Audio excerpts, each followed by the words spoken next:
Welcome to It's the Economy. The Sensex and Nifty are scaling new all-time highs almost every single day. Also, with each passing day, one finds one more adherent to India's growth story, the latest being the Capital Group, calling this India's decade and India a breakout economy. The global environment is also turning positive for equities more generally, with many countries, especially the US, reporting reasonable growth but falling inflation and hence, hopefully, an end to rate hikes. To parse the India story in the current global macros, I have with me Neelkanth Mishra.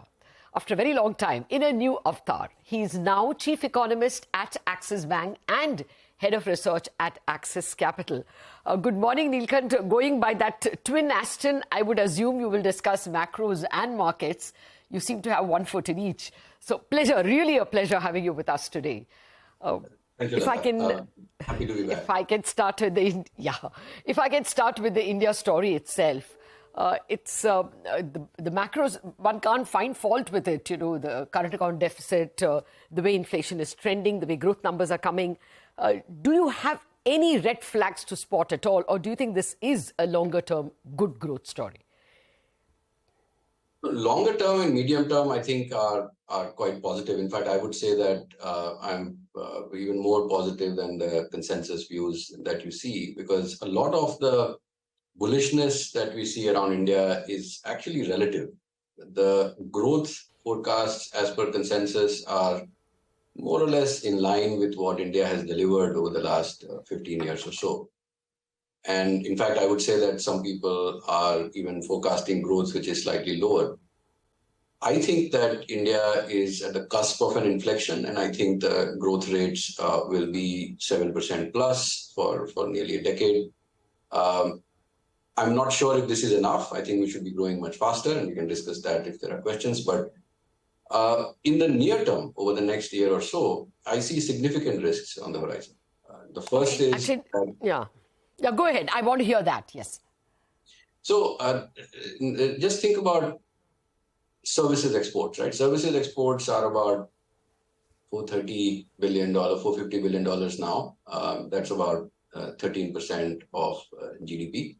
And if the growth slows from, say, mid to high teens to, say, mid single digits, that's a 1.3% erosion to overall GDP growth, because in services, a lot of the domestic value add is very high.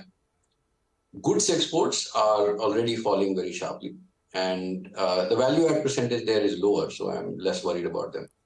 But I'm even more worried about the risk of dumping. Remember that if India, which is about 3%, give or take, of the global economy, is pretty much the only economy with reasonable demand, then India's manufacturing competitiveness will be tested, because we will start to see weak demand in China, weak demand in the US, weak demand in Europe and elsewhere starting to show up in India. Well, I have a slightly different view on the goods exports. You know, the year-on-year fall is more because prices have fallen a lot. Year ago exports and June exports of 23 showed a 22% fall. But I mean, that was crude. Derivatives were far cheaper than what they were a year ago. Rice is far cheaper. Some of our major exports are cheaper. So I was a little less worried, frankly. Even services exports, I think the last number we got was 27 billion for June. The high we did was 32 billion in December. Okay, let's set that aside. Do you really believe that the global economy is slowing so much? We still have resilient job numbers from the US. And if the Fed is going to be one and done in July, then is it really such a big global slowdown?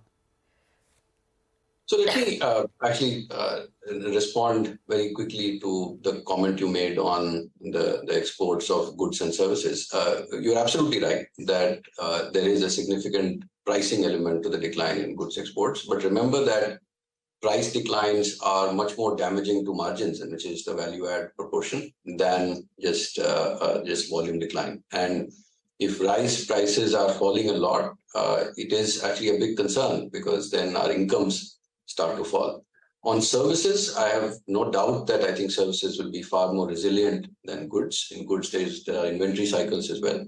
In services, very hard to see inventory cycles. Therefore, growth weakens. I don't expect it to go negative. In fact, it's one of the more positive medium-term trends for India. But remember that it is the growth that we are looking for. If growth slows from 15-20% to 5-10%, we are looking at a clear 1.3% erosion in overall GDP growth. That's the concern I have. I don't expect services to really decline substantially.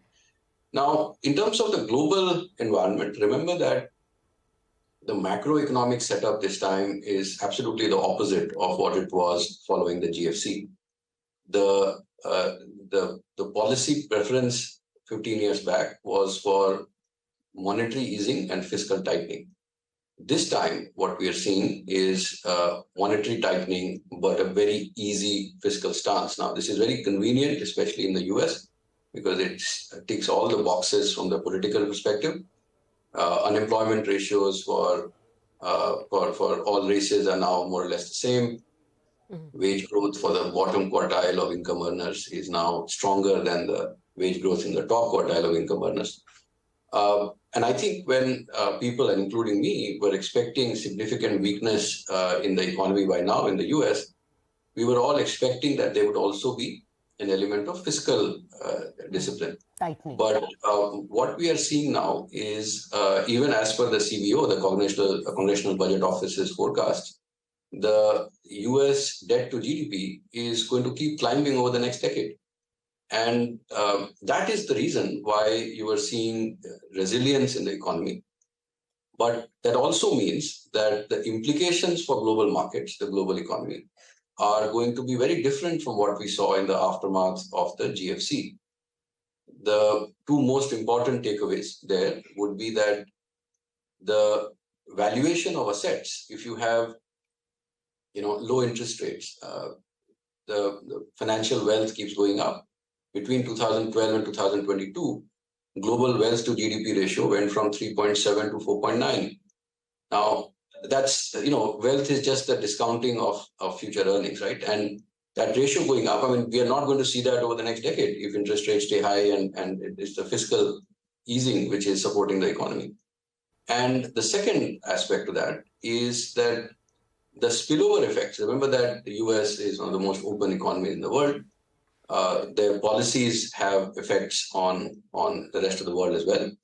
And if you are doing a lot of fiscal easing, then I think trade balances on services and goods will be much more important than capital flows. Because if you have very low interest rates and a lot of dollars to go around, you see cost of capital falling in emerging markets, in frontier markets, and the rest of the world. We are not going to see that for a while. Some of the froth that you are starting to see, and you mentioned the US market, I think clearly flows into India as well, that starting the 1st of May, money supply in the US, which was falling off, it was down $1.2 trillion from the peak, has actually started to go up again. Some of it is because of course, the measures adopted to support the small banks, regional banks in the US. But I don't think it'll last forever, and which means that the risks to the markets remain alive. No, I read your July 14 piece on the policy inversion and in the Business Standard, and the fisc being looser and money policy being tighter. And I buy your point that, some kind of quantitative tightening is going on. But if we take for the more near term, let's look at valuations in India itself. Do you think that will scare people already because we are closer to 19x? Or do you think there's space to run because of this belief in the slightly longer term story? Well, the slightly longer term story is something that actually, the fact that everyone is shouting from the rooftops and trying to outdo the other is something that worries me from a market perspective, because then who else is remaining who can turn positive? But at the same time, I think from a, say, 6 to 12 month perspective, I don't expect valuations to be a reason why there would be a steep correction, at least not in India. Remember that, and this is a point we've been making for a while now, nearly for 1.5 to 2 years, there is a lot of unintentional flow into the equity markets. So if you just look at SIPs. I mean, I think people have been expecting that, oh, the SIP will fall next month, it'll fall next month, it'll fall 6 months later. Guess what? We are continuing to see 15,000 crores coming in every month. There are flows from EPFO, there are flows which are almost formulaic from the insurance market. There's $30 to $40 billion of flows into equity markets coming in from domestic sources. So the months in which there is some flow from foreign portfolio investors, the markets start going up. So I don't expect high PE to be really a driver of correction. But yes, I think the duration and remember that in 2 years we've also time corrected a bit.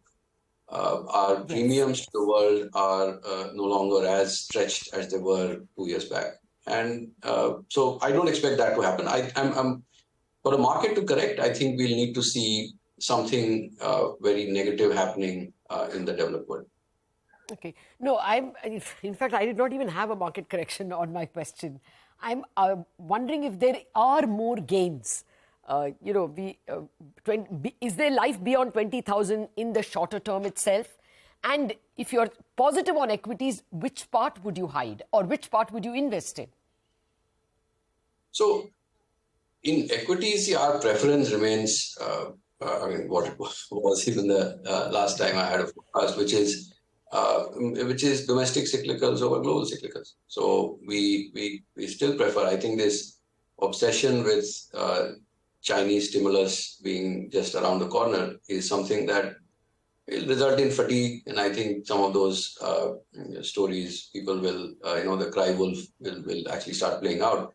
But from the domestic side, I think what we are seeing is a remarkable resilience, and I would say remarkable pickup in construction. So in the June quarter, volume growth for cement was absolutely astounding. We are seeing very strong demand for construction materials. There is clear evidence that the independent home builders, so over and above the clearing of inventory for the organized developers, there is evidence now that the independent home builder is also starting to renovate homes. And that's a very large part of the economy. And I think that some of those factors can be played. So financial, cement, etc., we are still very positive on. I would still be concerned about, I know that we have seen a very quick rebound in the IT services names. I'm still worried about the fact that they're expensive, that there is still a growth slowdown which is ahead of us. And I don't think it's fully factored into earnings. On metals, I expected a much steeper fall than the flattening that we have seen, and the view remains that I think those stocks are overpriced. Okay, Neelkanth, you've whetted our appetite to hear you on several issues, global and domestic, short term and medium term. But I'll postpone that for another day, out of time. Pleasure having you back with us on the channel. Thank you very much for today's conversation. Wrap up on Bazaar. Chartbusters up next.